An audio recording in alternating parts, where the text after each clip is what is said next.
안녕하십니까. 네, 오늘 박종진 TV, 네, 박종진의 부동산 클래스. 네, 오늘 주제는 무엇입니까? 네, 바로 한국의 실리콘밸리죠. 판교편입니다. 네, 판교. 판교. 네. 판교를 말씀드리는 서태양입니다. 네, 저는 이제 열심히 부동산 공부를 하고 있는 윤희정 아나운서고요. 네. 네, 박종진 선배님 머리 스타일 바뀌었어요. 스타일이 엄청 바뀌었습니다. 그 중요하지 멋지지 않아요. 않으셨어요? 네. 그 중요한 얘기 아니에요. 자, 판교. 나는 네. 판교만 생각하면 가슴이 무너지는 일이 또 있습니다. 왜요? 네, 네, 그 뭐 네. 당첨이 됐어요. 나는 국민주택으로 당첨이 됐어요. 오, 네. 근데 그걸 포기했어요. 왜요?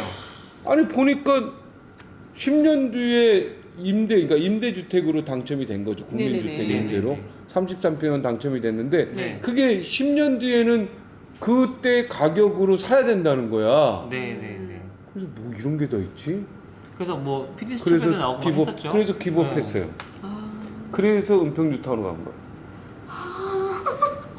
진짜 20년 동안 그거 청약 통장 들은 거는 무용지물이 돼버렸고 네. 그 3전여 특별 전용으로 네. 네, 결국 애 많이 난 그 특별 전용으로 네. 은평뉴타운 참, 왔는데 네, 애국 네. 어떻게 보면 이제 네, 국가를 사랑하는 네. 애국자신데 11년 동안 그 집값이 안 올랐죠. 은평뉴타운. 이렇게 눈물이 계속 나죠? 마음이 아프고 아니 뭐 눈물이 주거용 나고. 주택이니까 네. 네, 뭐 이렇게 긍정적으로 생각하세요. 아니요, 이제 앞으로 잘 되실 거예요. 이제 네. 부동산 공부를 해서 수업료를 이제, 충분히 냈으니까. 네, 수업료는 네. 정말 충분히 많이 내셨으니까 앞으로 이제 벌 일만 네. 남았다. 20년 동안 했는데 당첨이 됐는데 수백 대 1로 당첨이 됐는데 딱 보니까 임대주택인데 네. 이게 10년인가 있으면 그때 그러면 이 가격으로 내가 분양을 받는 게 아닌가라고 오해를 했었죠. 네. 봤더니 그럴 그 리는 시가로 없다. 그렇지 그 시가로 사야 된다는 거야. 90%가 뭐 네. 그럴 리는 이러면 없다. 내가 이거를 왜 받았지? 그냥 단순한 월세로 임대 사는 거잖아 개념이. 네, 네. 그러면 이거는 나한테는 의미가 없다 그래서 기법 통장 날려보냈죠. 네. 네. 통장도 날리고 그리고 반포 은평 포기하시고 네, 은평으로 가셨죠. 은평으로 갔죠. 반포 그 집주인이 살아라는데 그때 그러니까. 샀으면 더 반포 대박이었는데 했으면 네. 근데 그거 또- 얘기할 것도 없죠. 네, 네, 네. 그리고 어쨌든. 나서 은평을 가서 네. 네. 그냥 네. 뭐 열심히 이자만 열심히 융자받은 이자만 내다가 네. 그거 끝났습니다. 네, 그래서 네. 열심히 이제 지금 부동산 공부를 하고 계시는데요. 사실 네. 이게 판교가 현재는 한국의 실리콘밸리로 성장하고 있잖아요. 네. 그렇게 뭐 성장할 수 있었던 뭐 배경 있나요? 그러니까 이 판교 같은 경우가 이제 일기 신도시가 잘 안 되는 거를 보고 네. 야 이거는 좀 우리가 잘 만들어야겠다는 나름의 야심찬 배경이 있었죠. 그러니까 가장 컸던 거는 베드타운이 아니라 자족하는 그런 이제 기능이 있는 도시를 만들어 보자 했는데 이게 좀 운대가 잘 맞아서 IT 기업들이 좀 이제 들어오기 시작했고요. 네. 근데 그 IT 기업들이 소위 대박이 나버립니다. 뭐 우리가 알고 있는 몇 N 뭐뭐뭐 이런 데들 있잖아요. 네. 이런 데들이 다 한국에 있죠. 맞아요. 그래가지고 이제 기업 가치가 뜨니까 갑자기 그 주변의 여건과 환경이 이제 쉽게 말하면 돈을 잘 쓰는 연봉을 많이 받는 그런 임직원들이 인근에 이제 거주할 만한 그런 이제 흐름으로 그러다 보니까 판교의 뭐 단독주택단지부터 시작해서 그 인근의 환경 인프라가 많이 좋아졌어요. 네, 타운하우스도 있죠. 그렇죠. 네. 결국에는 타운하우스를 지어도 고급 타운하우스가 판교에. 네. 그러니까 사실은 그 판교가 어떻게 보면 여러 가지 상황 중에서 신도시를 만들어가는 여러 가지 선례 중에서 가장 바람직한 케이스 중에 하나로 성장을 했기 때문에 결국에는 여러 가지 타임이 잘 맞았다. 선행 사례를 통해서 리스크를 최소화할 수 있는 계획을 짰고 거기에 이제 타겟으로 삼은 자족하는 도시라는 그 흐름이 여기에 입주하고 터를 잡은 기업들, IT 기업들이 소위 대박이 나면서 이제 아주 자족 도시로 우뚝 섰다 이렇게 보시면 될 것 같습니다. 이제 판교는 어떻게 보면 이제 완전히 성장세로 딱 자리 잡았잖아요. 네. 그럼 이제 앞으로 부동산 추세, 네. 투자할 만한 가치가 있을까요? 당연히 뭐 투자하면 좋겠죠. 이미 벌써 다 네. 가격은 올라서 투자 가치는 없을 것 같은데. 그러니까 네. 판교가 이제 제1판교가 있고 네. 또 이제 제2판교가 이제 슬슬 이 모습을 드러낼 거로 보고요. 또 한 가지는 제2, 제3 테크노밸리가 완공이 되게 되면 완전한 수도권의 거점으로 도약하지 않을까 이렇게 보는 시각들이 있습니다. 그러니까 궁극에는 돈이 몰리고 네. 이 돈의 흐름을 만들어 나아가는 오피스들이 가치가 아주 높아지면서 이 원하는 사람들의 어떤 기대치를 충분히 충족시켜주고 있다. 사실 그래서 아까 말씀하셨던 것처럼 그 임대주택도 가격이 어마어마하게 올라서 분양가로 나와가지고 네. 그 임대 받아서 들어갔던 사람들이 이제 좀 저렴하게 다소 네. 90% 이렇게 해가지고 하고 싶어도 네. 사실은 좀 언감생심 금액이 너무 올랐고요. 그러다 보니까 그런 임대주택을 사서 수익형으로 쓰시려고 하는 분들이 줄을 서서 나오는 족족 또 이렇게 떠가시는 그런 좀 안타까운 현상도 있었던 게 판교의 10년. 그러면 저가 그러니까 잘 포기한 거예요? 그때? 뭐 아니 뭐 그 계속 갖고 있었으면 어떻게 되는 거예요? 아무래도 90%대로 이제 좀 90% 하실 수는 있었겠다 이런 생각이 드는데 90%는 사겠죠. 항상 지나간 역사는 미화를 하는 게 좋다. 예, 은평 뉴타운으로 가신 것이 전반적인 그 가족의 기운을 받아 엄청 손해 봤는데 거기 가서 아니 그래도 딸들이 잘 컸잖아요. 애들이 잘 컸으면 된 네. 거예요. 예, 여기 그게 뭐 그만한 수학이 어디 애들이 있습니까? 잘 크고 건강하면 된 거예요. 네, 맞아요. 그러다가- 공기가 좋았나 보다. 그러다 또 송파도 가고 네. 네, 지금 또 이제 이제 인천 인천도 가고. 서구로 이게 좋은 게 내가 지난번부터 분석을 해보니까 네. 먼저 가서 잠깐 계셔 주시고 가시면 그 지역이 뜨더라고요. 아 그럼 다음 우리 지역 인천- 활성화를 위해서 네. 다음은 인천 서구 인천 서구 가만히 있는데. 인천 네. 서구 가셨다가 네. 네. 다시 검단. 이사를 나오시면 네. 그 지역이 이렇게 떠요. 떠요. 네. 아 이게 항상 뭔가 그래요. 내가 가고 나서는 뜬다. 어. 예.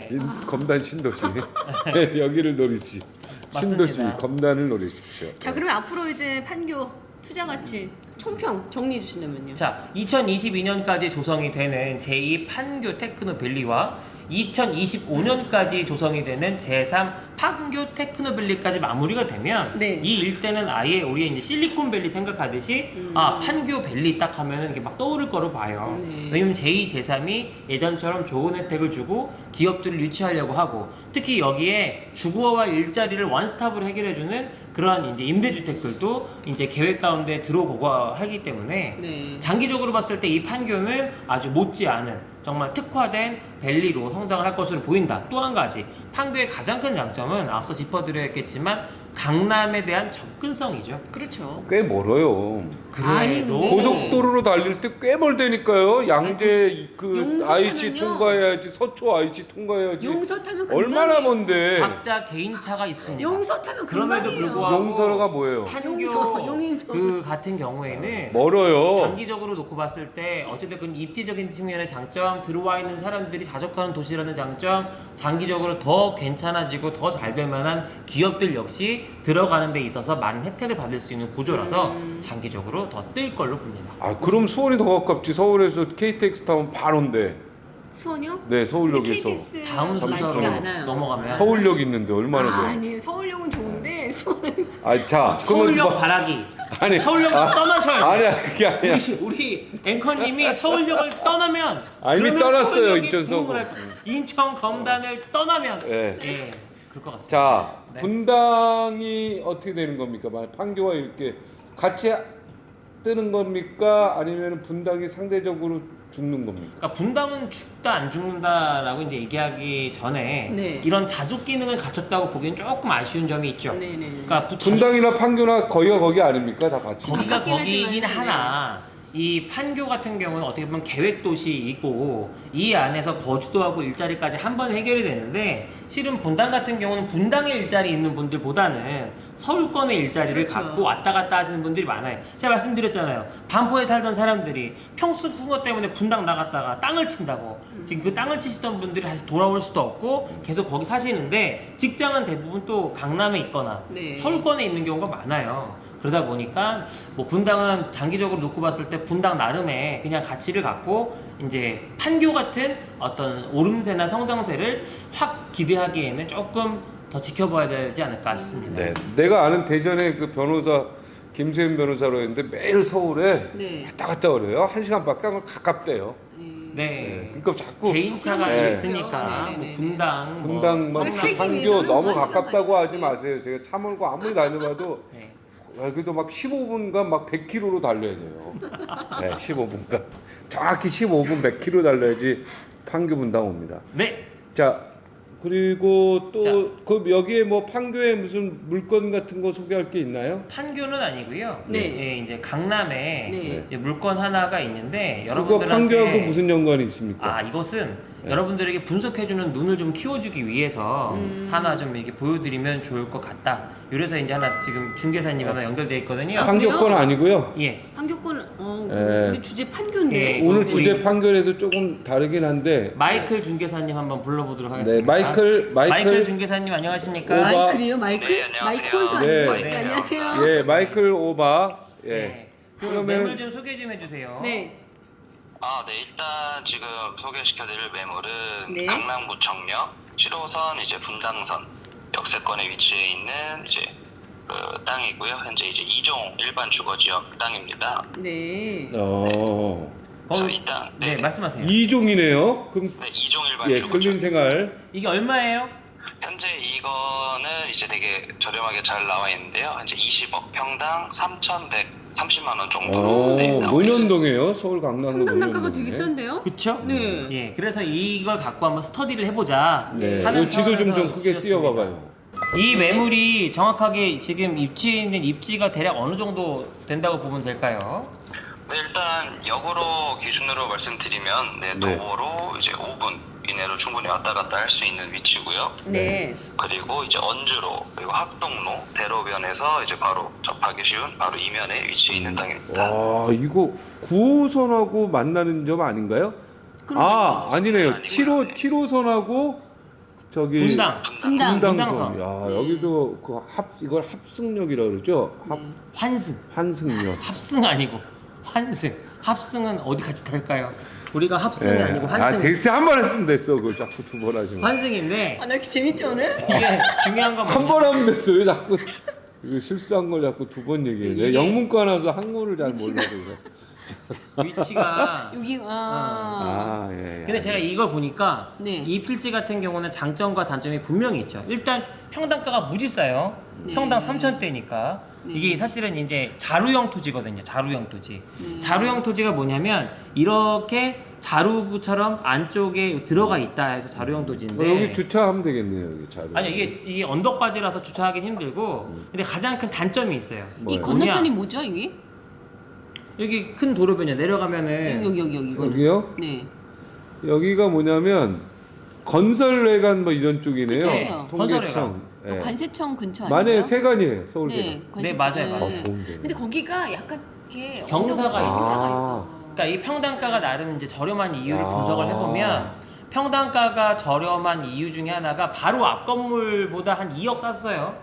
바로 앞 건물이 22억에 매매가 됐고 이게 네네네. 20억에 나와서 냉큼 살려고 봤더니 이제 제가 분석을 맞아, 해보니까 요게 경사가- 경사지에다가 안쪽으로 조금 들어가 있는데 네. 이게 2종임에도 불구하고 용적률이 네. 용적률이 2종이면은 60% 건폐율에 200% 용적률인데 네. 용적률이 120%밖에 안 나오더라고요. 아, 북측 1조 사선에 걸리는 것도 있고. 아, 단점이 그래서 많네요. 단점이 있어서. 그래서 이거 같은 경우는 단점이 내가 많아요. 한 3층까지 지어서 내가 살면서 뭐 자가로 임대 놓고 쓸만한 사람들은 모르겠지만 수익형으로 하려는 사람한테는 용적률 자체를 절반에서 조금 더 찾는 수준이다 보니까 네. 네. 이게 좀 단점이다. 네. 그러니까 신축시 북쪽에 도로가 협소하고 1조 사산 제한 영향을 받을 수 있는. 그러니까 여러분들이 뭐만 생각하면 되냐면 싸다. 싼 데는 이유가 있다. 그렇죠. 그러면 대부분 뭐 때문에 그렇다? 새로 지을 때 불리한 점이 있는 경우가 많다. 네. 맞아요. 이 앞 건물이 2억 비쌌는데 얘는 용적률이 190%였단 말이에요. 네네네. 그러니까 2억 차인데 이 190%까지 지을 수 있다는 얘기는 이 평수가 60평대니까 예를 들어서 100 3배, 200, 180까지 줄 수 있는. 그러니까 예를 들어서 그렇죠. 그러니까 이게 용적률 용적률이 200%면 네. 120평까지 지을 수 있다고 봐야 되는데 네. 이건 한 70평까지밖에 못 지으니까 한 50평 정도가 이제 갭이 있는 거죠. 그러니까요. 그러니까 이 부분들이 여러분들한테 드리고 싶은 교훈은 뭐냐면 네네네. 평당가가 쌀 때는 네. 예, 평당가가 쌀 때는 다 이유가 있다. 이 정도까지. 여기가 편리하긴 한데 의외로 전철역에서도 멀고. 네. 여기- 전철- 아니 그냥 그렇게 멀지 여기는 않은데. 이렇게 사서 3층짜리 사서 자기 가족들 그렇죠. 가족들끼리 살기 예를 들어서 뭐 할아버지, 네네네. 아버지, 네네. 그리고 손자 좋죠. 뭐 이렇게 해서 사는 거야. 그렇죠. 그죠? 그 땅값이 올라가게 좀 그냥 더 기다리고. 행복하게 사는 거야. 맞아. 강남에서. 수익형보다는 행복하게 사는 거야. 행복하게 사는 집이야. 행복하게. 더 이상 얘기하지 마. 여기까지 하겠습니다. 네, 여기까지. 행복한 집입니다. 싼 데는 여기서- 이유가 있다. 네. 감사합니다. 고맙습니다. 네.